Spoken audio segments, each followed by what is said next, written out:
Hi everyone, Akash Verma this side and welcome to your pharma minds institute. तो ये video आपने खोली होगी फार्मास्यूटिकल मैनेजमेंट नाम सुन के, बिकॉज ग्रोइंग फील्ड है और इसका ट्रेंड अभी चल रहा है बहुत अच्छा। और लाइफ में मतलब अगर आप फार्मा में हो तो लाइफ में एक बार ये एक्सप्लोर करना तो बनता ही है। तो आज की डेट में बहुत सारे ऑप्शंस हैं, M pharm, M S, M tech, pharma D.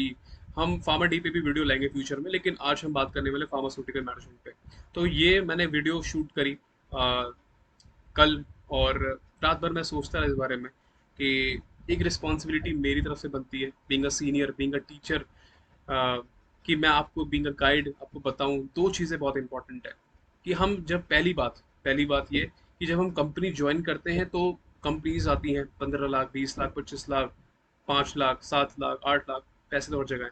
और तो वो आपसे आपका टाइम ले जाती है, जो कि ऑब्वियसली बात है, आपको काम करना पड़ेगा, नहीं तो उसके बिना पैसे कहाँ से आएंगे घर में। ठीक है। और आपने पूरी ज़िंदगी स्कूल में पे करा, कॉलेज में पे करा, और आप अच्छा पैसा चाहते भी हो, डेफिनेटली। ठीक है। तो लेकिन ये टाइम जब जाता है ना कंपनीज की तरफ, आप पीछे छोड़ देते हो बहुत सारी चीज़ें, फैमिली, फ्रेंड्स। ठीक है, सबसे इम्पोर्टेंट फैमिली है। तो बस मेरी इतनी रिक्वेस्ट है कि आप जब आप कंपनीज में जाओ तो इट्स वेरी इंपॉर्टेंट कि आप अपने फैमिली को ना भूलो, because family are more like most important part of our life. They are with us in the tough times. हमारे टफ टाइम्स में वो हमारे साथ रहते हैं। तो मुझे ऐसा लगता है कि मेरा ऐसा मानना है कि family are the most important. अगर करियर है तो 49, फैमिली है तो 51। They are the most important part of our life and you should be focusing on that aspect also. तो ऐसा ना हो जाए कि आप कंपनी ज्वाइन करे हो 30 लाख के को देखते हुए 10 साल ऐसे निकल जाए, फैमिली पीछे छूटी हुई, बातचीत ही नहीं किसी से। ऐसा मत करना। थोड़ा स्लो ग्रो करो, लेकिन फैमिली को साथ लेके चलो। पहली चीज़ तो ये। दूसरी चीज़ होती है कि काफ़ी लोग बोलते हैं कि सर मुझे पसंद तो फार्माकोलॉजी है, लेकिन एमबी में ज़्यादा पैकेज है, चलो वहीं चलते हैं। वो चीज़ मत करना। हो सकता है कि फार्माकोलॉजी के अंदर, फार्मास्यूटिक्स के अंदर या फार्मेसी प्रैक्टिस के अंदर थोड़ा कम पैकेज मिल रहा हो, आपके इंटरेस्ट में थोड़ा कम पैकेज मिल रहा हो। लेकिन अगर आप एमबीए जाते हो और आपको लगता है यार चलो मज़ा आएगा, इतना बढ़िया पैकेज है, फिर आप ज्वाइन करते हो, आपको काम ही पसंद नहीं आता, क्या फ़ायदा। तो पैशन फॉलो करना बहुत ज़रूरी है। दूसरी इंपॉर्टेंट बात, थोड़े पैसे कम मिल जाए लेकिन काम करने में मज़ा तो आए। समझ रहे हो इस चीज़ को। तो उसी लाइन को चुनो जो आपको हमेशा इंडल्ज रखती है, आपको एक्टिव रखती है, आपको पैशनेट बनाए रखती है। थोड़े से पैसे के चक्कर में आप वो फील्ड मत चुनो जो आपको लगता है कि हाँ यार, क्योंकि पैसा देखो सबको अर्न करना है एक टाइम पर, और आप इन्वेस्टमेंट भी करे आ रहे हो, आपकी फैमिली ने इन्वेस्ट करी है, और सबकी एक्सपेक्टेशंस भी बहुत हाई हैं। लेकिन अगर आप 1-2 लाख के चक्कर में सिर्फ चले जाते हो कि हाँ मुझे बड़े पैकेज की तरफ जाना है, काम कैसा भी मैं कर लूंगा, नहीं यार। ठीक है, फैमिली फाइनेंशियल कंडीशन थोड़ी वैसी है तो समझ सकते हैं, लेकिन अगर आपको लगता है कि हाँ मैं कर सकता हूँ, अपने पैशन को भी फॉलो कर सकता हूँ, अगर यहाँ पे 6 लाख मिल रहा है और मुझे एमबी में 8 लाख मिलेगा, तो 2 लाख के लिए अपना पैशन मत मारो यार। ठीक है। Passion is very important. If you are really interested in to research companies, if you are very interested in to core companies और कंसल्टेंसी, डजेंट मैटर, हो सकता है कुछ कंसल्टेंसी कंपनीज भी कम दे रही होती हैं पैकेज। देखो ये सारी चीज़ें आपको कोई नहीं बताएगा, that's why it's my responsibility आपको बताने की कि ये सारी चीज़ें होती हैं। जब आप दुनिया में निकलते हो कॉलेज करने के बाद, तो ये सारी चीज़ें ज़रूर आपके साथ होती हैं। ठीक है। तो please keep family above everything first of all, and secondly do not leave your passion, because otherwise you'll be living a life where only work is there and you are not living uh, anything exciting any day। ठीक है। कुछ लोग होते हैं जिनको, जो बहुत versatile होते हैं, जहाँ भी लगा दो उनको मज़ा आता है। अगर आपकी वैसी पर्सनैलिटी तो ठीक है, लेकिन अगर आपको लगता है कि हाँ मैं रिसर्च से बहुत ज़्यादा एसोसिएटेड हूँ, मुझे बहुत अच्छा लगता है, तो please consider this as an advice कि passion is very important. It's not कि आप पैसे उठा लो अच्छे और मज़ा ही ना काम में। तभी बड़ी बड़ी कंपनीज में भी जहाँ पे अच्छे पैकेज मिल रहे होते हैं, लोग कंपनी छोड़ देते हैं क्योंकि काम रिपीटेटिव हो जाता है, काम में मज़ा नहीं आता। ठीक है। तो these two advices from me, I think follow ज़रूर करना। बाकी वीडियो अब आप देख सकते हो, आपको ज़रूर हेल्प करेगी। मैंने काफ़ी सारे यहाँ पर एस्पेक्ट्स कवर करने की कोशिश करी। कोई डाउट आता है तो नंबर डिस्क्रिप्शन में मिल जाएगा, और या फिर आप कमेंट बॉक्स में भी लिख सकते हो। Thank you so much, and या take all the information that is available in the video, and utilize in the right manner. Hi everyone, Akash Verma this side and welcome to pharma minds platform. तो आज की date में pharma के अंदर बहुत सारे scopes हैं। आप एम फार्म कर सकते हो, आप एम एस कर सकते हो, और एक ऑप्शन और भी अवेलेबल है, दैट इज़ फार्मास्यूटिकल मैनेजमेंट। इसके अलावा फार्मा डी भी कर सकते हो। तो फार्मा डी पे कभी और बात करेंगे, लेकिन हाँ, हम ज़रूर आज डिस्कस करने वाले हैं pharmaceutical management, because in coming years इसका स्कोप काफ़ी ज़्यादा देखा जा रहा है। इनफैक्ट इसके पैकेजेस भी जो है वो हायर साइड पे है, मतलब अच्छे खासे पैकेज लग रहे हैं जो हम हमें एम फार्म से लग रहे हैं, हमें एम एस से लग रहे हैं। तो फार्मास्यूटिकल मैनेजमेंट में थोड़ा ज़्यादा पैकेज लग रहा है as compare to M S and M pharm. ऐसा हर जगह ज़रूरी नहीं है, लेकिन एवरेज तौर पे देखा जाए तो इनका पैकेजेस ज़्यादा रहता है। तो पहली बात तो ये समझते हैं कि फार्मास्यूटिकल मैनेजमेंट क्या होता है और आप किस किस जगह से कर सकते हो, बिकॉज बहुत सारे डाउट्स आपके मन में होंगे, तो उसको बिल्कुल बेसिक से लेके चलेंगे और एंड में एक आउटकम तक पहुंचेंगे हम लोग। तो इस वीडियो में मैं डिस्कस करने वाला हूँ कि फार्मास्यूटिकल मैनेजमेंट जो एक नया स्कोप है, ये है क्या, मतलब क्या चीज़ होती है ये, ठीक है।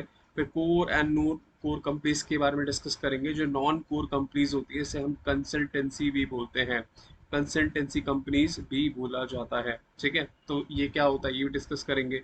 स्कोप क्या है, बेनिफिट्स क्या है, पैकेजेस, रियलिटी भी डिस्कस कर लेंगे कि अगर आप फार्मास्यूटिकल मैनेजमेंट करना चाहते हो तो क्या सच्चाई है इसके बारे में।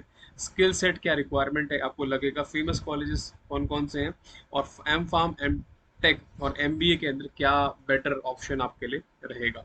तो मेक श्योर करना पूरी वीडियो लास्ट तक देखना, ताकि आप सारे फैक्ट्स को समझ पाए और उसके बेसिस पे आप डिसीजन ले पाए, ठीक है। चलो, तो सबसे पहले यार डिस्कस कर लेते हैं कि फार्मास्यूटिकल मैनेजमेंट का क्या मतलब होता है। देखो, एक कंपनी है, एक बहुत बड़ी कंपनी है, और उस कंपनी को स्टार्ट करने वाला एक इंसान है। अब धीरे धीरे जैसे वो कंपनी को बढ़ाता जाता है, स्टार्टिंग में क्या सब जीरो से स्टार्ट कर रहे हैं, तो एक कंपनी से स्टार्ट करी, धीरे धीरे उसके अंदर लोग ऐड होने लग गए। अब एक लौता इंसान उस पूरी कंपनी को तो मैनेज कर नहीं सकता, तो वो क्या करता है, उसी कंपनीज के अंदर कुछ मैनेजर्स बनाता है, ठीक है। वो मैनेजर्स अपने आने वाले जूनियर्स को गाइड करते हैं, फिर वही जूनियर्स आगे चल के मैनेजर बनते हैं, ठीक है। तो बेसिकली कंपनी के अंदर मैनेजमेंट का मतलब होता है कि आप रिसोर्सेस के साथ क्या कर रहे हो। रिसोर्सेज जैसे कि ह्यूमन रिसोर्सेज, जैसे कि हम लोग, फाइनेंस मतलब मनी, कैपिटल जो वहाँ पे डिफरेंट डिफरेंट कैपिटल लगने वाला है, उसका हम ड्रॉप करते हैं। अब ड्रॉप का क्या मतलब है, डायरेक्ट रेगुलेट ऑर्गेनाइज प्लान। तो सिंपल भाषा अगर बात करें हम लोग, तो मैनेजमेंट मतलब होता है जब हम ह्यूमन रिसोर्सेज, फाइनेंस, कैपिटल को हम डायरेक्ट करें, रेगुलेट करें, ऑर्गेनाइज करें, प्लान करें। इसी चीज़ को हम मैनेजमेंट बोलते हैं, ताकि लॉन्गर रन में हमें ऐसा बिजनेस मिल पाए जो प्रॉफिटेबल हो, जो ज़्यादा पैसा कमा पाए, ठीक है। तो यही सारी चीज़ें अगर हम फार्मास्यूटिकल इंडस्ट्री में कर रहे हैं तो उसे हम फार्मास्यूटिकल मैनेजमेंट बोलते हैं, ठीक है। तो आपको यहाँ आइडिया लग गया होगा कि मैनेजमेंट का क्या मतलब होता है। मैनेजमेंट का मतलब होता है जब हम रिसोर्सेज को डायरेक्ट करें, रेगुलेट करें, ऑर्गेनाइज करें, प्लान करें, तो उस चीज़ को मैनेजमेंट बोलते हैं। और सारी चीज़ें अगर हम फार्मास्यूटिकल इंडस्ट्री के अंदर करें तो वही कोर्स बन जाता है आपका फार्मास्यूटिकल मैनेजमेंट, ठीक है। तो in layman language it is a course by many institutions which help you to enter in corporate world। मतलब अगर आप कोर्स करते हो तो आपको कॉर्पोरेट वर्ल्ड में जाने का मौका मिलेगा, ठीक है।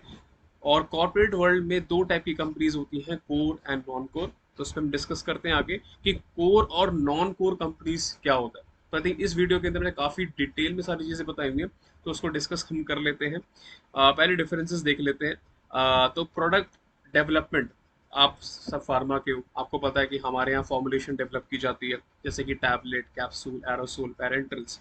तो प्रोडक्ट डेवलपमेंट जो है वो कोर कंपनीज में आ जाएगा। जो कोर कंपनीज होती है जैसे सन फार्मा, ल्यूपिन, एल्केम, ठीक है। तो ये सारी कंपनीज फॉर्मुलेशन बनाती हैं, प्रोडक्ट बनाती हैं, ठीक है। वहीं पर अगर हम बात करें नॉन कोर कंपनीज की, तो ये सर्विस डेवलपमेंट करती हैं। अब इसका क्या मतलब होता है, देखो मैं आपको सिंपल भाषा में बताता हूँ, आपको सारा मतलब यही समझ आ जाएगा, बाकी हम डिस्कशन चालू रखेंगे। कोर कंपनी एक प्रोडक्ट बना रही है, जैसे कि aerosol, tablet, parental, different different drugs का। नॉन कोर कंपनी जिसे हम कंसल्टेंसी कंपनी बोलते हैं, इसका काम होता है कि भाई वो कोर कंपनी को स्ट्रैटेजी बना के देता है कि भैया आपको ये ड्रग लॉन्च करना है, तो इसकी स्ट्रैटेजी क्या होनी चाहिए। तो कोर कंपनी प्रोडक्ट बनाती है, नॉन कोर कंपनी स्ट्रैटेजी बनाती है, और वो स्ट्रैटेजी कोर कंपनी को देती है कि आप इस स्ट्रैटेजी को फॉलो करके अपने प्रोडक्ट को सक्सेसफुल बना सकते हो। तो सिंपल भाषा में कोर कंपनी और नॉन कोर कंपनी में ये डिफरेंस होता है, ठीक है। थोड़ा आप बात कर लेते हैं और भी चीज़ों की। तो अगर हम एम्प्लॉयज़ की बात करें, क्योंकि हम लोग आगे से एम्प्लॉयज़ बनने वाले हैं एज अ स्टूडेंट, अगर हम देख रहे हैं कॉर्पोरेट में जाने का, तो कोर के अंदर कंपैरेटिवली थोड़ा कम पैकेज होता है। मैं ऐसा नहीं बोलूँगा कि बहुत ही कम होता है, लेकिन थोड़ा बहुत कम रहता है। और नॉन कोर कंपनी में रिलेटिवली हायर पैकेज है, थोड़ा ज़्यादा पैकेज मिलता है। कितना मिलता है आगे डिस्कस करेंगे। नॉन कोर कंपनी जो है उसके अंदर शॉर्ट इंटरमीडिएट प्रोजेक्ट्स होते हैं, मतलब आपको एक प्रोजेक्ट पे लगाया जाएगा और उस प्रोजेक्ट का ड्यूरेशन हो सकता है 2 महीने हो, 1 हफ्ता हो, 3 महीना हो, 6 महीना हो। लेकिन कोर कंपनीज के अंदर जब प्रोडक्ट डेवलपमेंट की बात आती है, आपको लॉन्ग टर्म प्रोजेक्ट्स मिलेंगे जिसपे आप 1 साल, 5 साल, लंबे समय तक काम करने वाले। ठीक है। फिर नेक्स्ट बात करते हैं कि आपकी जो जॉब रहेगी वो ग्राउंड बेस्ड रहेगी कोर के अंदर, मतलब आपको लैपटॉप पे कम काम करना है, आपको लोगों से ज़्यादा मिलना है जाके। ठीक है। तो कोर जॉब जैसे कि अगर मैं आपको बताऊं सेल्स एंड मार्केटिंग, उसमें क्या होता है, एक एम्प्लॉय जो होता है वो जाके अपने प्रोडक्ट की सेल्स करता है। तो यहाँ पे ग्राउंड बेस्ड है, आपको ग्राउंड पे ज़्यादा काम करना है। और नॉन कोर के अंदर कंप्यूटर पे ज़्यादा आपको काम करना है। ठीक है। वहाँ पे लैपटॉप चलाना है, बिंदास स्ट्रैटेजी फॉर्म करनी है। अब ऐसा नहीं है कि कोर कंपनी के अंदर लैपटॉप का इस्तेमाल है ही नहीं, वहाँ पर भी है, लेकिन कंपैरेटिवली थोड़ा कम है। ठीक है। तो यहाँ पे कंपैरेटिवली थोड़ा कम है, ये समझने वाली बात है। अब कल्चर कैसा होता है कोर कंपनी और नॉन कोर में, तो ये डिपेंड करता है कंपनी टू कंपनी, मतलब हर कंपनी का अलग अलग कल्चर होता है, तो वो चीज़ तो हम फिगर आउट नहीं कर सकते। लेकिन हाँ, बेसिकली जो नॉन कोर कंपनीज होती हैं उसमें हो सकता है कि आपको सैटरडे संडे भी काम करना पड़े। ठीक है। और कोर कंपनी के अंदर basically Monday to Friday job रहती है। लेकिन ये भी कंपनी टू कंपनी वेरी करता है, तो उस पर एक स्टेटमेंट देना सही नहीं होगा। तो आप जिस कंपनी में जाते हो, तो वो डिपेंड करता है कि वहाँ का कल्चर कैसा है। ठीक है। चलो, तो ये ग्रोथ की बात करें तो ये भी कंपनी पे डिपेंड करती है कि आप किस कंपनी में जा रहे हो और वहाँ कैसा इन्वायरमेंट है, उसके बेसिस पे आपको ग्रोथ मिलेगी। अगर आप अच्छी कंपनी में जा रहे हो, चाहे वो कोर है चाहे वो नॉन कोर है, ग्रोथ अच्छी होने वाली है। ठीक है। You have wide knowledge, intermediate level knowledge, because core company के अंदर आप डिफरेंट डिफरेंट लोगों से मिल रहे हो, एक प्रोडक्ट डेवलपमेंट में इन्वॉल्व हो, तो आपको बहुत वाइड एस्पेक्ट की नॉलेज मिलने वाली है। जबकि नॉन कोर कंपनीज के अंदर आप मेनली स्ट्रैटेजीज में खेल रहे हो, स्ट्रैटेजीज बना रहे हो, आप एक रूम के अंदर बैठ के काम कर रहे हो। ठीक है। तो यहाँ पे इंटरेक्शन इतना ज़्यादा नहीं होता नॉन कोर कंपनीज के अंदर, तो इंटरमीडिएट लेवल है। तो आप देख रहे होगे इस चीज़ से कि हाँ, कोर कंपनीज के अपने एडवांटेजेस हैं, अपने डिसएडवांटेजेस हैं, नॉन कोर कंपनी के अपने एडवांटेजेस हैं, डिसएडवांटेजेस हैं। तो कोई चीज़ कोई भी कंप्लीट परफेक्ट नहीं है, तो आपकी चॉइस है आप किस में जाना चाहते हो। ठीक है। तो जैसे मैंने आपको बताया कि कोर कंपनीज जो होती हैं वो प्रोडक्ट डेवलपमेंट में इन्वॉल्व रहती हैं। ठीक है। ये बेसिकली क्या करती है, R&D मतलब रिसर्च एंड डेवलपमेंट की मदद से प्रोडक्ट्स को बनाती हैं। कोर कंपनीज जो होती है फॉर्मुलेशंस बनाते हैं। ठीक है। नॉन कोर कंपनीज की अगर बात करें, जिससे मैं कंसल्टेंसी कंपनी बोल रहा हूँ, तो ये बेसिकली स्ट्रैटेजीज बनाने में हेल्प करती हैं। और ये स्ट्रैटेजीज कोर कंपनी को हेल्प करती हैं कि वो अपने प्रोडक्ट्स को अच्छे से बना सके और बेच सके। ठीक है। तो दोनों ही कंपनी का अपना अपना इंपॉर्टेंट रोल है, और आपको डिसाइड करना है आप किस में जाओगे। ठीक है। चलो, तो अब नॉन कोर कंपनीज कैसे हेल्प कर सकती है, जैसे कि वो स्ट्रैटेजी रोड मैप, मतलब स्ट्रैटेजी ही होता है, वो स्ट्रैटेजी बना के देती है कोर कंपनीज को रिगार्डिंग क्लिनिकल ट्रायल्स हो गया, या फिर रिकॉर्ड्स को कैसे मेंटेन करना है। जब भी कोई ड्रग को लॉन्च किया जाता है उसके लिए बहुत सारी डॉक्यूमेंटेशन रिक्वायर होती है, तो उसको मेंटेन कैसे करना है, ड्रग को कमर्शलाइज कैसे करना है। जब भी कोई ड्रग बनता है, तो बेसिकली ड्रग डिस्कवरी स्टेज होती है, पहले ड्रग मॉलिक्यूल को डिस्कवर किया जाता है, डेवलप किया जाता है, फिर प्री क्लिनिकल स्टडीज होती है, फिर क्लिनिकल ट्रायल्स होते हैं, उसके बाद आता है कमर्शलाइजेशन। कमर्शलाइजेशन का मतलब होता है कि भाई वो ड्रग तो बन गया, उसको लार्जर स्केल पे कैसे ले जाना है, वो भी आपकी नॉन कोर कंपनी को सजेस्ट करती है कि ये स्ट्रैटेजी आप अप्लाई कर सकते हो। ठीक है। तो सिंपल भाषा में कोर प्रोडक्ट डेवलपमेंट कर रही है, नॉन कोर आपकी स्ट्रैटेजी डेवलप कर रही है। ठीक है। अब यहाँ पे डाउट आता है कि यार कोर कंपनी स्ट्रैटेजी डेवलप नहीं कर सकती क्या, तो वो भी कर सकती है, लेकिन यार वही बात होती है ना कि हम हर चीज़ में एक्सपर्टीज नहीं ले सकते। तो नॉन कोर कंपनीज के पास वो सालों से एक्सपर्टीज है, उनके पास सारा डेटा है, वो स्ट्रैटेजीज बनाने में एक्सपर्ट हो चुके हैं।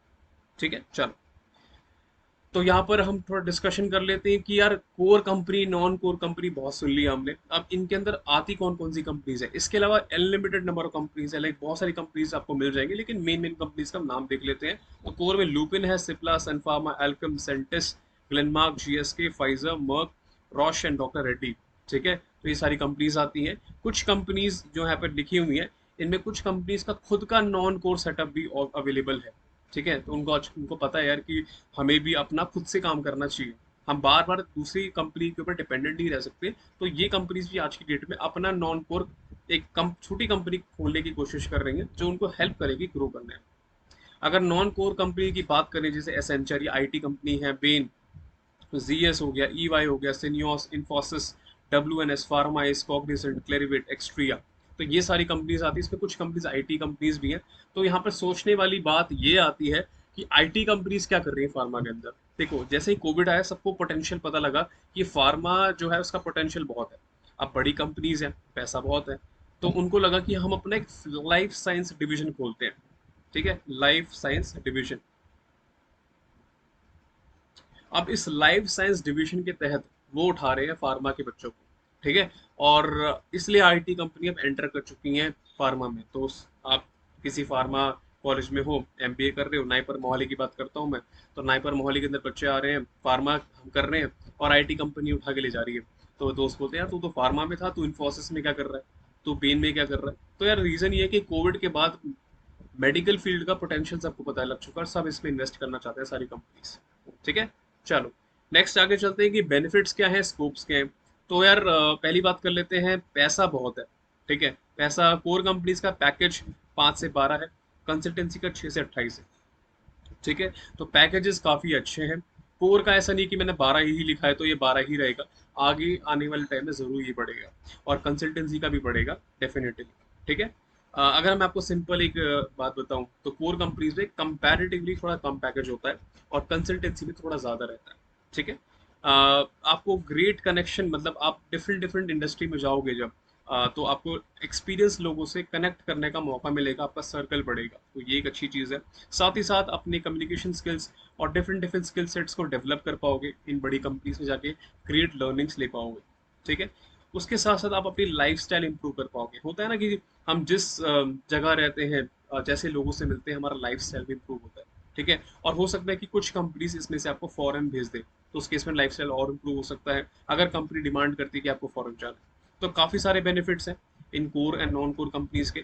ठीक है, आप आगे चल के खुद, अगर आपका बिजनेस माइंडसेट है, आपको लगता है कि यार मुझे आगे चल के खुद का अपना कुछ करना है, ठीक है, तो आप, जैसे मेरा बहुत मन करता है कि कुछ अपना बड़ा किया जाए लाइफ में, कुछ धमाकेदार किया जाए, तो आप भी अपना स्टार्टअप कर सकते हो। स्टार्टअप के लिए तो गवर्नमेंट भी सपोर्ट करती है। ठीक है, incentives and perks of these companies, तो ये सारी कंपनीज बहुत सारे इंसेंटिव्स देती है, बहुत सारे पर्क्स को देती है, तो फायदा आपको बहुत मिलेगा इस चीज़ का। इंसेंटिव्स का, पर्क्स आपको मिलने वाले, बहुत सारे अलाउंसेज होते हैं जो आपको देखने को मिलेंगे इन कंपनीज को ज्वाइन करने के बाद। ठीक है, अब ये कंपनी का देखो, ये कंपनी टू कंपनी वेरी करता है, कुछ कंपनी कुछ इंसेंटिव दे रही है, कुछ कंपनी कुछ पर्क दे रही है, तो उस पर वीडियो बनाना लगभग नामुमकिन है, क्योंकि वो कंपनी टू कंपनी वेरी करता है, लेकिन वो आपको कंपनी ज्वाइन करने के बाद ही पता लगेगा।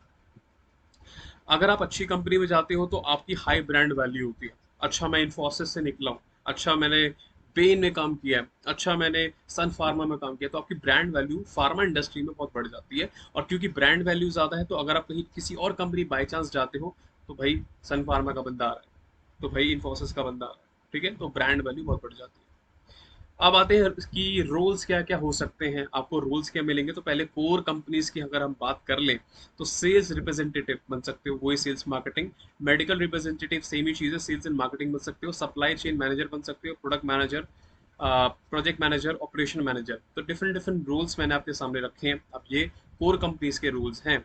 नॉन कोर कंपनीज की बात करो तो आप एनालिस्ट के तौर पे स्टार्ट करते हो, बिजनेस कंसल्टेंट के तौर पे स्टार्ट कर सकते हो, मैनेजमेंट कंसल्टेंट के तौर पे स्टार्ट कर सकते हो, ऑपरेशन कंसल्टेंट, स्ट्रेटजी कंसल्टेंट। अब ये है क्या चीज़ें, ठीक है, तो यार ये तो आपको जॉब पे जाने के बाद ही पता लगेगा, सबका अपना अपना मतलब है। लेकिन हाँ, ये आपका टाइटल, बोलते ना कि मैं इस पोस्ट पे हूँ, तो आप बोलोगे अच्छा मैं इन्फोसिस के अंदर बिजनेस कंसल्टेंट हूँ। ठीक है, मैं बेन के अंदर मैनेजमेंट कंसल्टेंट हूँ, मैं सन फार्मा के अंदर सप्लाई चेन मैनेजर हूँ। तो ये आपके रोल के नाम है। अब सबका अपना अपना मतलब है। कुछ तो हम नाम पढ़ के यहाँ पता लगा सकते हैं कि प्रोजेक्ट मैनेजर क्या होगा, कि प्रोजेक्ट मैनेजर ये होगा कि कंपनी के कुछ प्रोजेक्ट्स चल रहे हैं, उसमें से एक प्रोजेक्ट को आप मैनेज कर रहे होंगे। प्रोडक्ट मैनेजर क्या होगा, कुछ प्रोडक्ट लॉन्च करने वाले हैं, तो उसमें आप मैनेजर हो सकते हो। सप्लाई चेन मैनेजर एक बहुत ही ब्रॉड पर्सपेक्टिव है। सप्लाई चेन मतलब होता है कि आप दवाई बना रहे हो, उस दवाई को आप कस्टमर तक ले जा रहे हो, तो वो सीरीज ऑफ एक्शंस जो बीच में पड़ रहा है, आप से स्टार्ट होने से कस्टमर तक पहुंचने तक, उसको सप्लाई चेन बोलते हैं। अगर आप उसको मैनेज कर रहे हो तो सप्लाई चेन मैनेजर। ठीक है, अब देखो स्कोप और भी बेहतरीन है। अगर आप किसी कंपनी में बहुत लंबे समय तक काम कर रहे हो, खासकर कोर कंपनी में ये बहुत देखा जाता है। ठीक है, कोर कंपनी में आगे चल के वाइस प्रेसिडेंट और सीईओ भी बन सकते हो। और मैं ऐसा नहीं कह रहा कि नॉन कोर कंपनीज में ऐसा स्कोप नहीं, लेकिन कोर कंपनीज में ज़्यादा रहता है, क्योंकि आप ग्राउंड से नॉलेज उठा रहे हो, आपको सारी चीज़ों का पर्सपेक्टिव है। दैट्स वाई अगर आपने नोटिस करा हो, मैंने वीडियो के स्टार्टिंग में बोला था कि आपको कोर कंपनीज के अंदर पैकेज जरूर थोड़ा कम होता है, लेकिन आपको वाइड नॉलेज मिलती है। इसलिए जो भी चॉइस करना बहुत स्मार्टली करना, कि भाई आपको देखो हर चीज़ के प्रोज एंड कॉन्स है, तो आपकी टोटल चॉइस है कि आपको क्या करना है। ठीक है, आप अपना वेंचर स्टार्ट कर सकते हो, अपना स्टार्टअप कर सकते हो, ये भी स्कोप है। आप गए किसी कंपनी में 10-15 साल काम किया, आपको बहुत सारी नॉलेज हो गई, उसके बाद आप खुद का काम भी स्टार्ट कर सकते हो, and you can earn huge amount of money in both cases. आप भाई पढ़ क्यों रहे, लर्निंग्स के लिए, अपना को डेवलप करने के लिए, और एक एक्सपेक्ट होता है कमाने के लिए भी। तो दोनों ही कंपनीज में अच्छा खासा पैसा है। अब रियलिटी की बात कर लेते हैं कि हम यार काम तो कर रहे हैं, लेकिन सच्चाई क्या है।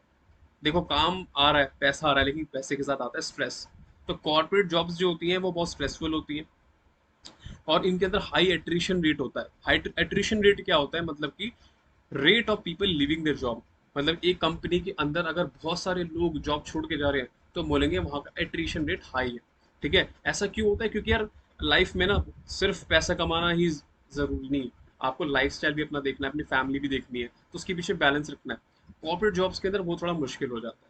ऐसा नहीं कि हर कंपनी के अंदर, कुछ कंपनी के अंदर ये इजी होता है, कुछ कंपनी में डिफिकल्ट होता है, लेकिन एक स्ट्रेसफुल इन्वायरमेंट तो आपके लिए क्रिएट हो जाता है, और ये मैनेज करना बहुत बड़ा ही चैलेंज होता है कि आप अपने जॉब के साथ जितनी, देखो सीधी सी बात है, जितनी बड़ी कंपनी जितना ज़्यादा पैसा दे रही उतना ज़्यादा आपको स्ट्रेस आने वाला है। तो वो चीज़ थोड़ा देखना पड़ेगी। और लेकिन यार देखो सीधी बात है, लाइफ में चैलेंजेस तो आएंगे, कोई चीज़ आसानी से नहीं मिलती, तो वो चैलेंज तो लेने ही पड़ेंगे और आगे बढ़ना पड़ेगा। लेकिन हाँ, रियलिटी है ये कि स्ट्रेसफुल हो जाती है सारी चीज़ें, आपको टाइम नहीं मिल पाता है, आपको बहुत सेक्रीफाइसेस करने पड़ते हैं, पुअर वर्क लाइफ बैलेंस हो जाता है।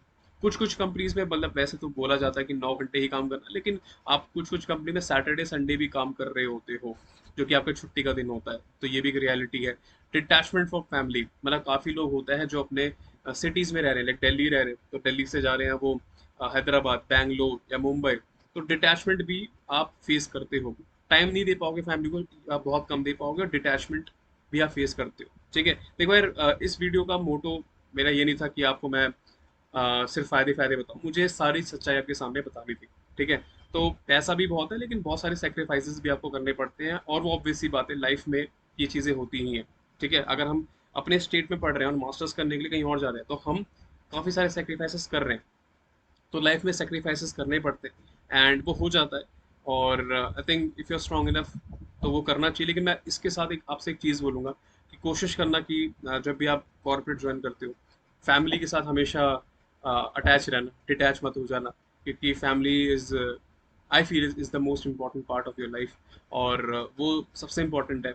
तो जॉब्स आती आती रहेंगी, लेकिन family is very very very very important, और उसको कभी भूलना नहीं, है ना।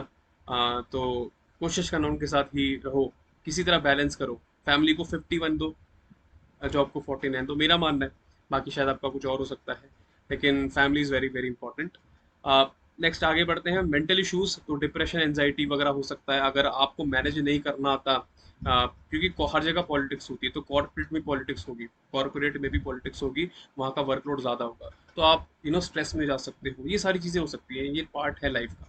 ठीक है, ले ऑफ्स की बात करते हैं। अभी ले ऑफ्स क्या होता है, ले ऑफ्स मतलब होता है कि अगर मार्केट की तरफ मंदी चल रही है, मंदी मतलब कि कैश फ्लो अच्छे से नहीं हो रहा, मार्केट थोड़ी दबी हुई है अभी, तो कुछ कंपनीज क्या करते हैं कि वो अपने एम्प्लॉयज़ को निकाल देते हैं। अब आपके कंट्रोल में है नहीं, आपने काम किया, कंपनी बोल रही कि यार इस साल अच्छे प्रॉफिट जनरेट नहीं हुए, और क्योंकि प्रॉफिट जनरेट नहीं हुए, एम्प्लॉय को सैलरी देनी है, तो कॉस्ट कैसे निकलेगा, तो वो एम्प्लॉयज़ को ही बाहर निकाल देते हैं। तो ये आपके कंट्रोल में नहीं होता, ये प्राइवेट जॉब्स का एक हार्श ट्रूथ है।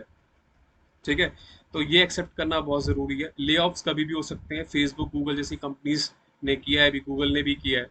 और तो ले ऑफ्स कभी भी हो सकते हैं, इसलिए उसके लिए आपको रेडी रहना पड़ेगा, कभी भी ले ऑफ हो सकते हैं, सच्ची बता रहा हूँ। ठीक है, एसेंचर ने ले ऑफ्स करे हुए हैं, कभी कभार ऐसे भी ले ऑफ होते हैं कि जो लोग जॉब के लिए जा रहे हैं, उन्होंने शायद अच्छे से, उनके पास वो स्किल सेट नहीं है, उन्होंने इंटरव्यू दिया, उसमें उन्होंने फेक फेक चीज़ें बोली, बाद में जब कंपनी ज्वाइन करते हैं, कंपनी को पता लगता है इसको कुछ आता ही नहीं है, तो वहाँ भी वो ले ऑफ हो सकता है, आपको निकाला जा सकता है। तो ये भी एक हार्श ट्रूथ है जो देखा जा सकता है, और ये सिर्फ फार्मास्यूटिकल इंडस्ट्री में नहीं है, ये हर जगह है। ठीक है, तो ये एक ले ऑफ वाली प्रॉब्लम है, और स्ट्रेस तो आपको मेंटेन करना ही पड़ेगा। ठीक है, लेकिन हाँ, having said that, try to be attached to your family, because that's very important. Skill set and courses क्या रिक्वायर्ड हैं, तो ऐसे तो बहुत सारे कोर्सेज हैं और जो आप कर सकते हो आगे चल के, लेकिन हाँ, कुछ चीज़ें इंपॉर्टेंट है जो एक होता है ना, ये चीज़ तो होनी ही होनी चाहिए, वो है कम्युनिकेशन स्किल। ठीक है, good English is required. Her company चाहती है कि इंग्लिश जो है, मैं ऐसा नहीं कह रहा कि बहुत ही बेहतरीन हो, हम फॉरेन वाला एक्सेंट अपने अंदर डेवलप कर ले, लेकिन हाँ, हमारे अंदर ऐसी इंग्लिश होनी चाहिए कि हम कम्युनिकेट कर पाए। अगर क्योंकि बहुत सारी कंपनी के क्लाइंट्स फॉरेन कंट्री के रहते हैं, तो उनको कम्युनिकेट करने में जर वो चीज़ चाहिए रहती है। पर्सनैलिटी अच्छी हो, ऐसा नहीं कि आप सुपरस्टार हो, लेकिन हाँ, आप डिसेंट हो, बात करने में अप्रोचेबल हो। आपका प्रॉब्लम सॉल्विंग एटीट्यूड, आपके सामने कोई भी प्रॉब्लम आए, ज़रूरी नहीं वो प्रॉब्लम सॉल्व ही हो जाए, लेकिन आप उसको अच्छी इंटेंशन के साथ सॉल्व करना चाहते हो। आपका जो वर्क है वो फ्लेक्सिबल होता है, ठीक है, मतलब आपके अंदर फ्लेक्सिबल वाला एटीट्यूड होना चाहिए। अच्छा ठीक है, अगर कॉल आ रहा है कंपनी से कि सैटरडे संडे भी बैठना पड़ेगा, तो आप बिल्कुल ऐसे नहीं हो रहे, नहीं मेरे से नहीं हो पाएगा। फ्लेक्सिबल आपको होना पड़ेगा, अगर कंपनी बोल रही है कि भाई बैठना है तो बैठना पड़ेगा। ठीक है, क्योंकि कंपनी दे रही है पैसा। नेवर गिव अप एटीट्यूड, तो एक ये तो हर जगह ही होता है, चाहे आप जी पैट के लिए बैठे हो नाइपर में या किसी भी एग्जाम में आप बैठे हो, नेवर गिव अप एटीट्यूड होना जरूरी है, अगर आपको स्टेज में ऊपर जाना है तो, मतलब लाइफ में आगे बढ़ना है तो। ठीक है, एक इंपॉर्टेंट कंपलसरी स्किल, मैं इसको स्किल ही गिनता हूँ, कोर्स में भी नहीं गिनना, वैसे कोर्स होता है लेकिन स्किल आज की डेट में एमएस ऑफिस आना चाहिए, खासकर एक्सेल तो आना चाहिए। पावर पॉइंट और वर्ड भी है इंपॉर्टेंट, लेकिन अगर एक्सेल नहीं है तो दिक्कत आ सकती है। तो मार्क दिस पॉइंट कि Excel is very important, and it's not that you have to learn Excel in you know आप बहुत अच्छे से पढ़ रहे हो। I think if you have basic knowledge of Excel also, then it would be good, because many the company teaches you in starting, then आप job पे लगते हो। काफी सारी कंपनी आपको पहले सिखाती हैं चीजें, उसके बाद आप काम करना स्टार्ट करते हो। अब आते हैं कुछ कोर्सेज पे, तो ये कोर्सेज सबके लिए ज़रूरी नहीं है, लेकिन आपकी जॉब, आपकी स्किल के हिसाब से आप वो कर सकते हो कि आपके कैंपस में कौन कौन सी कंपनीज आती हैं। अगर आपके कैंपस में कोर कंपनी ज़्यादा आती हैं, तो वहाँ पर डिजिटल मार्केटिंग और सेल्स मार्केटिंग वाला कोर्स बहुत इंपॉर्टेंट है, बिजनेस डेवलपमेंट वाला कोर्स इंपॉर्टेंट है। अगर आपके कैंपस में नॉन कोर कंपनीज आती हैं, कंसल्टेंसी कंपनीज आती हैं, तो वहाँ पे डेटा एंड बिजनेस एनालिटिक्स वाला कोर्स है, इंपॉर्टेंट है। बिजनेस कम्युनिकेशन तो हर जगह चलेगा, कम्युनिकेशन तो सबको ही चाहिए, चाहे कोर हो कि नॉन कोर। तो डिपेंड करता है कि आप कौन से कॉलेज में और वहाँ पे कैसी कंपनीज आती हैं, तो उसके हिसाब से कोर्स आप करना। ठीक है, लेकिन एक कोर्स जो सबको करना है वो है एमएस ऑफिस, और उसके अंदर खासकर एक्सेल। बहुत डिटेल ना पता हो, लेकिन हाँ, अगर कोई बोले कि एक्सेल के अंदर ये मुझे टेबल बना के दे दे, कॉलम बना के रो, तो बेसिक चीज़ें आपको पता हो, ताकि आप सामने बोल सके कि हाँ, मुझे आता है एमएस एक्सेल, थोड़ा बहुत आता है, मैं चार्ट्स वगैरह बना सकता हूँ। ठीक है, चलो, अब फेमस कॉलेजेस की बात कर लेते हैं। तो काफ़ी सारे कॉलेजेस इंडिया के अंदर हैं, लेकिन मैंने कुछ फेमस कॉलेजेस का यहाँ पर नाम लिखा हुआ है। नाइपर, मोहाली, अहमदाबाद, हैदराबाद तो है ही, मणिपाल, जामिया, देवसार, आईएचएमआर और एनएमआईएस। ठीक है, तो ये वाला कॉलेज भी काफ़ी इंटरेस्टिंग और काफ़ी अच्छा पैकेज इसका जाता है, थोड़ा कॉस्टली है, इसके बारे में बात करेंगे। ठीक है, तो अब यहाँ पे हमारे सामने काफ़ी सारे इंपॉर्टेंट फैक्ट्स लिखे, तो इसको हम थोड़ा डिस्कस कर लेते हैं। नाइपर के अंदर चाहे आप मोहाली जाओ, हैदराबाद जाओ, अहमदाबाद जाओ, फीस लगभग सेम है। अब ये चेंज होती रहती है, ठीक है, तो हो सकता है अगले साल बढ़ जाए, लेकिन अभी फिलहाल इतनी फीस है। और शायद इस साल थोड़ी बढ़ी भी है नाइपर 2023 में, लेकिन एस्टिमेटेड फीस इतनी होती है। शायद इस साल थोड़ी बढ़ी है, 5.5 तक गई है, तो एक बार चेक कर लेना। ठीक है, लेकिन अब मैं आपको एक आइडिया दे रहा हूँ। और प्लेसमेंट्स की हम बात करें तो नाइपर मोहाली के अंदर बेस्ट प्लेसमेंट्स होती हैं ऑल ओवर इंडिया। पूरे इंडिया के अंदर सबसे बेस्ट प्लेसमेंट्स अगर फार्मास्यूटिकल इंडस्ट्री की बात करें, तो वो नाइपर मोहाली में ही हो रही हैं। ठीक है, साथ ही साथ हैदराबाद के अंदर 6 to 12, 6 to 12। अब ये जो फिगर मैं बता रहा हूँ, ऐसा नहीं कि बिल्कुल एप्ट टू एप्ट यही फिगर है, लेकिन हाँ, थोड़े बहुत वेरिएशन हो सकते हैं। जैसे कि यहाँ पर 13 lakhs भी हो सकता है, यहाँ पे भी 13 lakhs हो सकता है, क्योंकि यार हर साल कंपनी अपने पैकेज को ऊपर नीचे करती है। लेकिन एक आइडिया देने के लिए कि हाँ, कहाँ पे कितना स्कोप है, मैं ये वीडियो बना रहा हूँ। ठीक है, मणिपाल के अंदर लगभग 8 लाख फीस होती है 2 साल की, और वहाँ पे पैकेज जाता है 5 to 8 लाख। ठीक है, जामिया हमदर्द के अंदर 4.8 लाख फीस है, और वहाँ के पैकेज 4 to 8 लाख तक वेरी करते हैं। ठीक है, चलो, पहले मैं इस कॉलेज की बात कर लेता हूँ, NMIMS। ठीक है, तो यहाँ पर आपकी फीस 14 लाख है, और यहाँ का जो प्लेसमेंट है, इसको मैं कंपेयर कर सकता हूँ सीधे नाइपर मोहाली से। नाइपर मोहाली से सीधे कंपेयर कर सकता हूँ, क्योंकि यहाँ की जो प्लेसमेंट्स होती हैं काफ़ी बेहतरीन होती हैं। ठीक है, वेरिंग पैकेजेस हैं, मतलब अगर मैं बोलूँ तो 5 या 6 से स्टार्ट होती होगी और 20 lakhs तक जाती होगी, और लेकिन प्लेसमेंट 100% है, जितना मुझे पता लगा। ठीक है, तो इन्वेस्टमेंट भी भारी भरकम है, लेकिन प्लेसमेंट भी बहुत तगड़ी। ठीक है, देवसार की बात करें तो यहाँ की फीस काफ़ी कम है और कॉलेज से कंपैरिजन में, और प्लेसमेंट्स अच्छी हैं। तो दिल्ली वाले स्टूडेंट हो और नाइपर मोहाली का प्लान नहीं है, तो देवसार ही कंसिडर कर सकते हो, अच्छा ऑप्शन है, और अच्छी प्लेसमेंट्स यहाँ से लगते हैं, अच्छी कंपनीज यहाँ पर आती हैं। फिर आते हैं IHMR पे। तो IHMR भी अच्छा कॉलेज है, एस्टिमेटेड फीस यहाँ 9 लाख है, और यहाँ का पैकेज भी वेरी करता है, ठीक है, इनफैक्ट 10 से ज़्यादा ही होगा, मैं ऑनेस्टली बता रहा हूँ आपको, और वेरिंग पैकेजेस है, और प्लेसमेंट लगभग 100% हो जाती है, ठीक है। तो हाँ, तो आई थिंक मैंने आपको सारी चीज़ें यहाँ बता दी हैं, थोड़े फिगर्स ऊपर नीचे हो सकते हैं लेकिन लगभग यही रहते हैं। नेक्स्ट चीज़ आती है कि ये डाउट सबको रहता है कि एम फार्म और एम टेक या MBA क्या करना चाहिए। तो उसके लिए मैं आपको दो तीन ही बातें बोलता हूँ, दो तीन क्या, एक ही बात में आपको आंसर मिल जाएगा। कि आपको क्या पसंद है। देखो, पैसा सबको पसंद है कि मेरे पास पैसा है, पैसा आपको हर जगह मिल रहा है, एम फार्म में भी मिल रहा है, एम टेक में भी मिल रहा है, MBA में भी मिल रहा है, MBA में थोड़ा ज़्यादा मिल रहा है, ठीक है। लेकिन थोड़े ज़्यादा पैसे के लिए क्या मैं अपना पैशन छोड़ दूँ? अगर मुझे फार्माकोलॉजी पसंद है तो क्या मैं, क्योंकि एक टाइम पे सब उतना ही कमा रहे होंगे 10-15 साल बाद, थोड़ा और डिफरेंस तभी शायद रह सकता है, लेकिन अ, आपको ये समझना बहुत ज़रूरी है कि मैं थोड़े बहुत पैसे के लिए अपना पैशन छोड़ दूँ क्या, ठीक है। तो अगर आपको लगता है कि आपको रिसर्च में जाना है, तो रिसर्च में भी अच्छा खासा पैसा है, स्टार्टिंग में शायद नहीं हो लेकिन धीरे धीरे बढ़ेगा।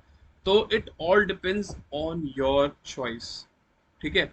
अगर आपको लगता है कि मैं काम कुछ भी कर लूँगा और मेरे पैसा ज़्यादा इंपॉर्टेंट है, तो MBA is a great option. अगर आपको अपने रिसर्च फील्ड से कनेक्टेड रहना है, तो एम फार्म, एम टेक या MS जो कि नाइपर में रहता है, आप वो करो, पैसा वहाँ पर भी है, ठीक है। Because why am talking about money, like इतनी ज़्यादा बात क्यों कर रहा हूँ, क्योंकि money is very very important, ठीक है। आप पढ़ रहे हो, अपने इन्वेस्टमेंट डालिए, हर जगह कॉलेज भी फीस लेता है, मतलब हमें सोसाइटी में बताया जाता है पैसा पैसा, इतना नहीं भागना चाहिए, लेकिन अगर पैसे के पीछे भागना नहीं चाहिए तो कॉलेज वाले पैसा क्यों लेते हैं। तो money is very important part of life, it's very crucial, लेकिन साथ में चॉइस भी आपकी है। ऐसा नहीं कि आप फार्माकोलॉजी आपको पसंद था लेकिन आप स्टिल MBA में आ गए, सोच रहे हो कि यार पैसा ज़्यादा मिलेगा, और आपको काम ही पसंद नहीं आया, तो वो भी ठीक नहीं है ना। काम अपने पसंद का हो, पैसा थोड़ा कम मिले चलेगा, लेकिन आपको तसल्ली होना बहुत ज़रूरी है। तो इसलिए मैं बोल रहा हूँ कि MBA में थोड़ा ज़्यादा पैकेज है, एम फार्म और एम टेक में थोड़ा सा कम है लेकिन बहुत कम नहीं है। तो आप अपने पैशन के अकॉर्डिंग जाओ, ऐसा जाओ कि आपको काम करने में मज़ा आए, ऐसा ना लगे कि यार 28 लाख तो मिल रहा है लेकिन मज़ा नहीं आ रहा, लाइफ बिल्कुल झंड हो गई है, तो वो चीज़ नहीं चलेगी, ठीक है। तो I think this is my advice to you all, choose career to your according to your passion but you really like. I like teaching, ठीक है। वैसे मैं नाइपर मोहाली से ही हूँ एंड आई बीन प्लेस्ड, लेकिन still I love teaching, that's why I teach in pharm minds, and it's a platform that I created in 2020। तो मैंने अपने पैशन को फॉलो करा, and when you do jobs तो वहाँ पर भी आप पैशनेट रह सकते हो अपने अपने रोल के अकॉर्डिंग, ठीक है। तो it all depends on your choice and what you really like. Paisa is everywhere, somewhere less, somewhere more, but in the end what matters is it's your understanding of the subject, ठीक है, आपको really में चाहिए क्या। तो हाँ, तो यार लास्ट में थोड़ा प्रमोशन भी कर लेते हैं। तो संकल्प बैच 2024 और 25 लॉन्च हो चुका है, और अभी तक हमारे पास 150 स्टूडेंट्स ऑलरेडी इनरोल्ड हो चुके हैं, जो कि काफ़ी अच्छा नंबर है, और पिछले साल हमसे लगभग 500 स्टूडेंट्स पढ़ चुके हैं। तो I think I am thinking कि इस साल भी हमारे पास काफ़ी अच्छे नंबर ऑफ स्टूडेंट्स आने वाले हैं, बिकॉज फार्मा माइंड्स के अंदर सबसे खास बात क्या है कि यहाँ पे जो टीचर्स पढ़ाते हैं, इंक्लूडिंग मी, लगभग टीचर सारे नाइपर मोहाली, नाइपर अहमदाबाद से ही है, पंजाब यूनिवर्सिटी, अच्छे अच्छे कॉलेज से यहाँ पे टीचर्स आपको मिलेंगे, और बहुत ही अफोर्डेबल प्राइस पे। तो अगर आपको लगता है कि आपको पढ़ना है हमसे संकल्प बैच के अंदर, तो आप हमें मैसेज कर सकते हो, definitely will help you to get your dreams. And साथ ही साथ सिर्फ जी पैड और नाइपर की बात नहीं है, उसके आगे भी हम गाइड करते हैं, बिकॉज हम उसी जगह से निकले हुए हैं। जी पैड निकाला, और नाइपर मोहाली जैसे बड़े कॉलेज से हम निकले हुए हैं, और सारे साथ ही साथ आपको ज़रूर हेल्प करेंगे कि आप अपने ड्रीम्स को अचीव कर पाएँ। और साथ ही साथ मुझे ऐसा लगता है, लास्ट में एक चीज़ मैं बोलूँगा कि कोचिंग का सिर्फ ये काम नहीं होता कि आपको पढ़ाए, एक गाइडेंस, एक राइट डायरेक्शन देना ज़रूरी है, और मुझे ऐसा लगता है कि इंडिया के अंदर सबसे बेस्ट वो हम लोग करते हैं, and I truly believe that, ठीक है। तो आई थिंक आपको काफ़ी सारी लर्निंग्स यहाँ से मिल गई होंगी इस वीडियो से। तो फार्मास्यूटिकल मैनेजमेंट एक ग्रोइंग स्कोप है एक इंडिया के अंदर, और मुझे ऐसा लगता है कि अगर आपको इंटरेस्ट है लोगों से बात करने में और बिजनेस बिल्ड करने में, तो pharmaceutical management can be a very very good scope for you guys, ठीक है। तो आई रियली होप मैं आपके सारे डाउट्स यहाँ पर क्लियर कर पाया हूँ। अगर आपको लगता है कुछ चीज़ आपको पूछनी है, तो आप मुझे आप नंबर में मैसेज कर सकते हो, आपको नंबर डिस्क्रिप्शन में मिल जाएगा, आप कमेंट बॉक्स में भी मेंशन कर सकते हो, I try to answer that also, ठीक है। With this, choose career very wisely, choose career according to your passion, otherwise it's a trap, क्योंकि काम तो हर जगह करना है, लेकिन बिना खुशी का काम वो काम नहीं होता, फिर वो बहुत ज़्यादा हो जाता है। तो थोड़ा पैसा हल्का सा कम चलेगा, लेकिन पैशन होना बहुत ज़रूरी है अपने काम के लिए। ठीक है? तो ब्लाइंडली पैसे के पीछे नहीं भागना, अपना पैशन भी फॉलो करना है और वो चीज़ करनी है जिसमें आपको मज़ा आता है। ठीक है? तो फार्माइंड्स को अगर आपने सब्सक्राइब नहीं किया है तो प्लीज़ कर लेना, because we bring many videos like this, and and our students know that already. ठीक है? चलो, thank you so much for joining, और अगले सेशन में हम करेंगे किसी और चीज़ की बात जो काफ़ी इंपॉर्टेंट है, और काफ़ी सारी वीडियोस पे काम चल रहा है, जैसे कि फार्मर डी हो गया, और डिफरेंट डिफरेंट चीज़ें जो हमारे स्टूडेंट्स को डाउट आते हैं उन पर वीडियो ज़रूर बनाएंगे। ठीक है? तब तक के लिए टेक केयर।